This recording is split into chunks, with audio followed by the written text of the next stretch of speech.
May 12, 2025 national and local election, mga hakbang sa pagboto.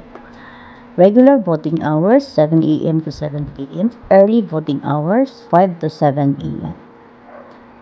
Number 1. Lumapit sa electoral board at sabihin ang iyong pangalan, precinct number at sequence number.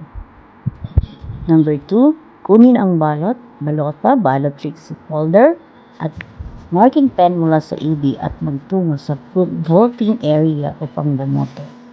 Number 3. I-shade ang bilog sa kaliwang tabi ng pangalan ng kandidatong nais mong iboto. Huwag mag-overvote o magmarka ng bilog na higit sa tamang bilang ng kandidato na maaaring iboto sa bawat posisyon. Number 4. Ipasok ang balota sa automated counting machine. Hintayin lumabas ang voter's receipt at tingnan sa screen ang ballot image ng iyong balota. Number 5. Suriin ang voter receipt at ihulog ito sa nakatalagang lalagyan. Ibalik ang secrecy folder at marking pen sa EB.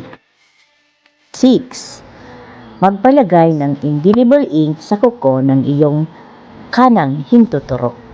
Iwasang di bumakat ang marking pen sa balota para hindi masayang ang boto.